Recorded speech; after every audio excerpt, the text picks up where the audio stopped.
Hey guys, after a long time थोड़ी अभी छुट्टियों पे गया था तो जुकाम हो गया है। तो आज का टॉपिक है कि जेई बेच से पहले क्या क्या होता है और उसको क्या सॉल्यूशन है। जैसा फर्स्ट डाउट कि दिसंबर तक अच्छे से आदमी पढ़ता है, जैसे ही दिन पास आते हैं वो छोड़ देता है, बोलता है अब जो होगा देखा जाएगा। तो पहला ये है। दूसरा ये है कि जो स्टार्टअप बिगिनर्स होते हैं कि जो आईआईटीएस रही है वो भी तो सक्सेसफुल है, और ऐसा भी तो नहीं है कि सारे आईआईटीएस सक्सेसफुल है। दूसरा। तीसरा, अगर हम आईआईटीएस रही हो तो क्या फर्क पड़ता है। तीन तीन के डाउट भी अच्छे हैं और आंसर भी बहुत अच्छा है। तो सबसे पहला है कि एक चीज मैं पहले बोलना चाहता हूं कि जो पेन होता है, दर्द, वो टेम्पररी होता है, मतलब कम समय तक का होता है। पर अगर रिग्रेट, वो परमानेंट या लाइफ लॉन्ग, जब तक आप जियोगे तब तक आपके मन में वो रिग्रेट रहेगा। पेन है कि आप 2 साल या 3 साल मेहनत करके जेई बेस दे लो, और जो अभी 2022 को टारगेट कर रहे हैं वो 8 महीने अपने दिमाग या कुछ सेक्रीफाइस करके 8 महीने निकाल लो, फिर लाइफ अच्छे से जियो। ना पेन होगा ना रिग्रेट होगा। या फिर आप अभी 8 महीने मेहनत मजे कर लो, और 8 या 8 महीने प्लस 4 साल, और 4 साल 8 महीने मजे कर लो। 4 साल बाद रिग्रेट करो, और कब तक रिग्रेट करो, तब तक आप 60 के ना हो जाओ। 60 के जब तक आप जिंदा हो तब तक करो। काश मैं आईआईटी में होता, काश मैं पढ़ लिया होता। अब काश काहे को, जिस टाइम टाइम था तब तो पढ़ा रही, अब तू काहे को काश लगा रहा। उस टाइम कोई नहीं सुनता, आपके घर वाले दिलासा दे देंगे, आसपास वाले दे देंगे, पर किसको कोई फिक्र नहीं है आपसे।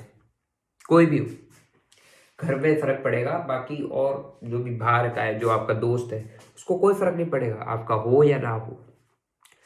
अगर कोई खास दोस्त हो तो बात अलग है।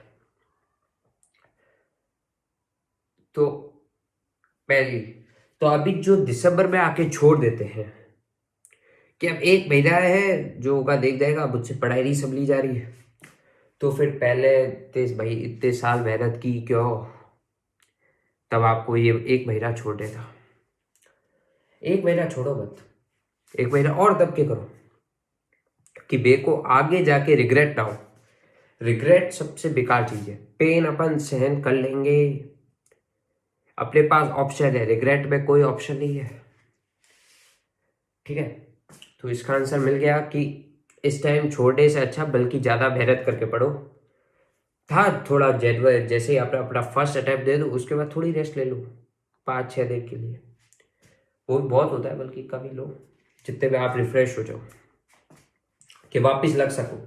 अब ऐसा नहीं है कि जिस दिन जेई बेच दी उसके नीचे आए वापस उस दिन से पढ़ना लगा है। देखिए, 2-3 दिन रेस्ट लो, 2-3 दिन आराम दो, ये भी आराम है जाता है। मशीन थोड़ी है जो चलती जाएगी, अपन आखिर है तो इंसान। तो रेस्ट लो, पर जरूरत पड़े तब। ऐसा नहीं है कि रेस्ट तो उतना ले रहे हैं, पढ़ाई कब कर रहे हैं। सेकंड, कि अब क्या आईआईटीएस और नॉन आईआईटीएस बेहतर, आईआईटीएंस, एनआईटीएंस, ट्रिपल आईआईटीएंस। तो मैं ये नहीं बोल रहा कि अगर आप आईआईटीएंस नहीं होगे तो आप सक्सेसफुल नहीं होगे, या आईआईटीएंस होगे तो ही सक्सेसफुल होगे, कोई कंपल्सरी नहीं है। मैं ये बोल रहा हूँ जैसे अभी इंडिया हारा पाकिस्तान से, इसका मतलब ये तो नहीं कि इंडिया बेकार टीम है, उसकी पूरी लाइफ चली गई।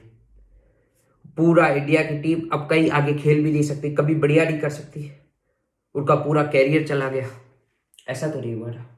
अभी भी आप विराट कोहली को उतना ही चाहते हो, थोड़ा कम चाहते होगे पर चाहते तो हो। 100 में से 98 हुआ है, 0 तो नहीं हुआ। इसका मतलब समझे, ये अपॉर्चुनिटी है। एक बार अपॉर्चुनिटी ग्रैब कर लो तो आपकी मर्जी। तो फिर अगर इंडिया जीत जाती तो वो पूरा खुश हो जाते, पटाखे फूटते वगैरह सब कुछ होता। तो आप अपॉर्चुनिटी ग्रैब कर ली तो आपके फैमिली मेंबर्स वगैरह सब खुश हो गए, पार्टी रखेंगे, ऐसा करेंगे, मस्ती है। पर फेल हो जाएंगे तो आपको कोई गिराएगा नहीं, 100 में से 0 नहीं हो जाएगी आपकी वैल्यू। थोड़े दिनों के लिए दुखी हो गए, थोड़े दिनों के लिए अपन दुखी थे, इंडिया तब हारा। पूरे टाइम तो नहीं है कि पूरा 1 साल इंडिया बंद पड़ा है दुखी है कि हार गया पाकिस्तान से, ऐसा तो नहीं हुआ ना। हारना जीतना तो पार्ट ऑफ लाइफ है। अब सबको मालूम है कि इस पे सिलेक्शन होगा ही, तो फिर ये पेपर इतना इतना इंपॉर्टेंस वाला थोड़ी होता। ऐसा होता तो 10th 12th ही कर लो, उसमें भी पूरा नहीं है, उसमें भी फेल होते हैं। तो उसमें बजा थोड़ी इतना जितना इतना इसमें बजा है। और गवर्नमेंट पागल थोड़ी है जो इतने रुपए खर्च कर कर, इतने सारे रुपए खर्च करके पूरी मतलब पूरे देश में इसके सेंटर्स बना रहा है, इसका पेपर ले रहा, जेई में 4 बार ले रहा, कोविड के अंदर इतने सारे। कुछ तो बात है ना इसमें, पागल। अब ऐसा थोड़ी है कि रुपया है तो उड़ाओ, कुछ तो बात है ना इसमें, जेई बेस एडवांस पे। तभी तो 100 में से एक बच्चा ही सिलेक्ट हो रहा है, पूरों की छटनी हो रही है। अलग हो रहा है तो कुछ तो बात है, ये तो बात हो।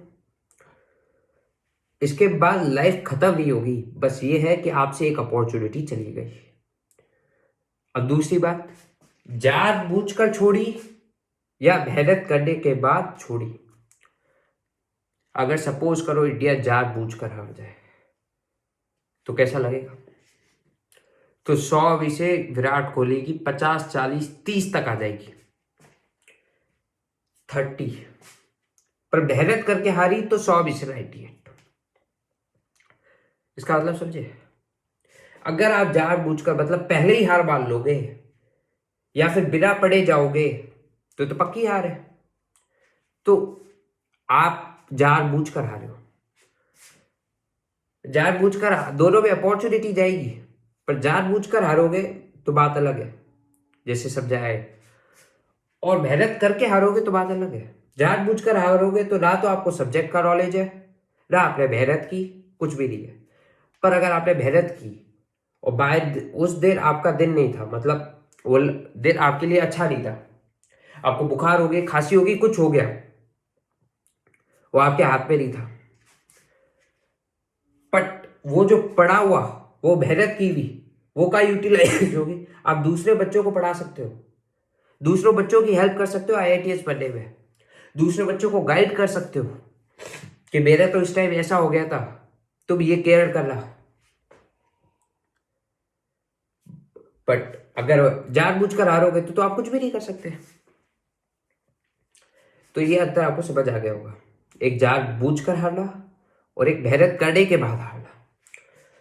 दूसरा, इस एग्जाम को किसी वे में भी इसमें फायदा ही है। आप अगर सक्सेस हो जाओगे तो आपको IIT NIT अच्छी कॉलेज हो जाएगी और अच्छी जॉब लग जाएगी। और अगर आप फेल हो गए, मैं बोल रहा हूँ फेल मेहनत करने के बाद। अब ऐसा नहीं मैं जानबूझकर मैंने ऐसी कोचिंग कर ली, घर बैठा रहा पूरे टाइम, अब पेपर के टाइम ऐसे ही चला गया, ऐसा नहीं। मेहनत करने के बाद अगर आप हार गए तो फिर क्या होगा कि आप बच्चों को गाइड कर सकते हो, आपके लिए कितनी जॉब खुल गई। आप किसी कोचिंग इंस्टीट्यूट पे जाके अपने नॉलेज का बता के आप उसके टीचर बन सकते हो, बच्चों को पढ़ा सकते हो, बच्चों को गाइड कर सकते हो।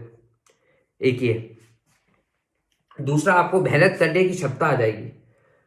और वैसे ही अपन को जहाँ जो लोग हार्ड वर्किंग होते हैं उनको तो दिक्कत ही नहीं जॉब वगैरह किसी में भी, वो अपने आप सेलेक्ट हो जाते हैं कैसे ना कैसे।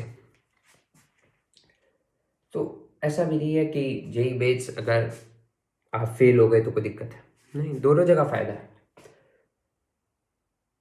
और अब बात आते हैं, ये तो हो गई कि जेई बेस क्यों देना चाहिए, आईआईटीएस एनआईटीएस में अंतर क्या होता है, आईआईटीएस और नॉन आईआईटीएस, एनआईटीएस वगैरह सब साथ में, और आगे नो, जिन्होंने ये कुछ नहीं किया। बाकी अलग इंजीनियर और इन इंजीनियर में अंतर क्या होता है, बेसिक इंजीनियर ये अंतर होता है। ऐसा कोई नहीं है कि यहाँ पे करोड़ के पैकेज लगते हैं, यहाँ पे नहीं लगते हैं, यहाँ पे भी लगते हैं, तो यहाँ पे दिखते नहीं है, यहाँ पे बहुत ज्यादा लगते हैं, यहाँ पे संख्या कम होती है। इसका हाइप पे हो जाता है, इसका हाइप नहीं होता। ये मीडिया पे जाता है, ये मीडिया पे नहीं जाता है। पर ऐसा नहीं, इधर पैकेज नहीं लगते, बहुत ज्यादा लगते हैं। आईआईटीएस में इतने ज्यादा सक्सेसफुल नहीं है जितने प्राइवेट कॉलेज में सक्सेसफुल है, जिनका नाम आप जानते हो। आप बताओ कितने आईआईटीएस को जाते हो, नहीं जानते इतने। पर ऐसे बहुत जने को जाते हो जो आईआईटीएस भी नहीं है, कुछ भी नहीं है, उन्होंने सिंपल कॉलेज से पढ़े थे। और ऐसे भी जानते हो जिन्होंने कॉलेज भी नहीं किया, 10th तक पढ़े, 4th क्लास तक पढ़े, पर नाम किया है। तो हार्ड वर्किंग है। मैं यही बोल रहा हूँ, ये अपॉर्चुनिटी है, ये आपकी ऐसी नहीं है कि इसके बाद देने के बाद लाइफ चली जाएगी, ऐसा नहीं है। और ऐसा भी नहीं है कि इसको देने के बाद आपकी लाइफ सेट हो जाएगी, आगे जाके कॉलेज में भी मेहनत करनी पड़ती है, बट हाँ कंपैरेटिवली कम करनी पड़ती है। अब सेकंड बात आता है, जो भी अभी 2022 को टारगेट कर रहा है, वो सबसे पहले अपना एक टाइम टेबल बनाए जिसमें प्रीवियस पेपर देना आवश्यक जरूरी है। वो तो देना ही है डेली, 2 देने हैं और 2 एनालिसिस करने हैं, बस। अब कोई बोलेगा भैया मेरा तो पूरा सिलेबस ही नहीं हुआ है, अब आप बोल रहे हो पेपर देने को, मेरा सिलेबस ही नहीं हुआ है, सिलेबस बिना खाक पेपर दूंगा? मैं लिख के ले लूँ कि आपका जो पहला दिन भी होगा, एग्जाम के पहले दिन भी आपका सिलेबस पूरा नहीं होगा, फिर आप पेपर कब दोगे? मैं अपना रिमेम्बर करूँ तो मेरा 2 अटेम्प्ट थे मेरे, 2020 की बात कर रहा हूँ। एक जैन में था और एक जून में था, जून या जुलाई में था। जैन में मैंने लाइब्रेरी की थी, जिसमें मैंने 15 दिन की लाइब्रेरी थी, जिसमें मैं रोज पेपर देता लगाता था, उसका एनालिसिस करता था, और उसका रिजल्ट और इसका रिजल्ट दिन रात का अंतर है। इसमें मैंने कुछ भी नहीं किया जो जून में दिया था, घर पे बैठा था, मैं सोचा घर पे पढ़ाई कर लूंगा, लाइब्रेरी में क्या है। उस टाइम मैं भी ऐसे ही करता था कि ये सिलेबस नहीं हुआ है, ये पढ़ लेता हूँ, केमिस्ट्री का ये नहीं हुआ है, ये पढ़ लेता हूँ, ये रट लेता हूँ, ये उस टाइम प्रीवियस पेपर दिए रही, एनालिसिस की आ रही। और लास्ट में क्या हुआ, इन दोनों में फर्क अपने आप दिख गया मेरे को, कि वो प्रीवियस पेपर दिए थे। प्रीवियस पेपर देने में क्या होता है कि आपका एक बार पूरा सिलेबस कवर हो जाता है, दूसरा जो चीज दी आती है वही आप पढ़ते हो। अब इसमें क्या है, आपको मालूम ही नहीं आपको क्या पढ़ना है। बहुतों को मालूम होगा कि मेरे को एक टॉपिक नहीं आता, पर ऐसे भी तो टॉपिक है, इससे ज्यादा टॉपिक है जो आपको नहीं आते, उसको आप सही कर सकते हो। वो किससे मालूम पड़ेगा? प्रीवियस पेपर देने से। तो हो सके डेली 1 तो 2 ही, और ज्यादा हो सके तो 2 2, it would be much better. ठीक है, अब ये ज्यादा वीडियो लंबा हो रहा है, तो all the best for the JEE base. JEE base अच्छे से दो, मेरे को अभी नहीं मालूम डेट्स वगैरह कब है, बस पास ही होगी। और दूसरा, अगर आपको किसी चीज में भी हेल्प चाहिए, जो अभी 2022 को टारगेट कर रहे हैं, किसी चीज में भी, कोई टॉपिक में, अब ऐसा मत बोल देना पूरा सिलेबस पढ़ा दो, ऐसा नहीं, कोई टॉपिक चाहिए, किसको अच्छे से कैसे समझूं, या कैसा टाइम टेबल बनाऊं, या केमिस्ट्री में कैसा करूं, किस पे ज्यादा ध्यान लगाऊं, मेरे को मेल, इंस्टाग्राम पे, किस पे भी वेब पे आओ, कनेक्ट हो, और मैं आपको, या फिर वीडियो कॉल में, या किस पे भी आपको बता दूंगा, जो भी बेस्ट होगा मेरी तरफ से मैं आपको बता दूंगा। बस थोड़ा है कि आप मेरे को कनेक्ट हो, अपने डाउट रखो, या कमेंट में डाल दो तो मैं आपको कनेक्ट कर लूंगा। तो इस वीडियो के लिए बस इतना ही, मिलते हैं अगले वीडियो के साथ, अब के लिए गुड बाय।